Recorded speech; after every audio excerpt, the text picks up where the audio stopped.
जब कृष्ण की बात होती है तो अधिकतर लोग बस मक्खन, बांसुरी और रासलीला को याद करते हैं। लेकिन क्या आप जानते हैं, यह केवल उनकी बाल्यावस्था का एक छोटा सा हिस्सा था। सच्चा कृष्ण, जिसे बहुत कम लोग जानते हैं, उनका जीवन पूरी तरह अलग था। कृष्ण का मक्खन प्रेम केवल 6 से 8 साल की उम्र तक रहा और गोपियों संग खेल केवल 16 साल की उम्र तक। फिर उनके गुरु संदीपनी ने जीवन का उद्देश्य बताया और उसी साल उन्होंने वृंदावन छोड़ दिया।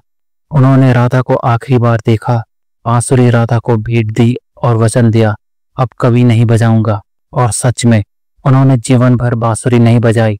16 से 21 वर्ष की उम्र तक वे ब्रह्मचारी रहे, गहन साधना की और फिर जीवन का हर क्षण एक मिशन के लिए समर्पित कर दिया, राजनीति और आध्यात्म को एक सूत्र में पिरोना। कृष्ण ने उत्तर भारत में 1000 से अधिक आश्रम स्थापित किए। उनका मानना था, आध्यात्मिकता कोई अलग चीज नहीं बल्कि जीवन की मुख्य धारा होनी चाहिए। उन्होंने राजाओं और शासकों को भीतर से बदलने की कोशिश की, क्योंकि उनकी सोच और भावनाएं लाखों लोगों के जीवन को प्रभावित करती थी। और दुर्भाग्य से यह सफर कुरुक्षेत्र के भीषण युद्ध में समाप्त हुआ, जिसे रोकने के लिए कृष्ण ने हर संभव प्रयास किया, लेकिन युद्ध हुआ और उसमें पुरुषों की एक पूरी पीढ़ी नष्ट हो गई।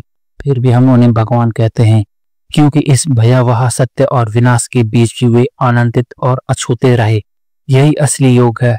जीवन में चाहे कितने भी उथल पुथल हो, आप भीतर से अडिग और जागरूक बने रहें। तो सवाल ये है, क्या आप जीवन को जागरूक होकर जिएंगे या परिस्थितियां आपको तोड़ देंगी? अगर आप इस सवाल को सही तरीके से संभाल लेते हैं, शायद एक दिन हम आपको भी भगवान कहेंगे।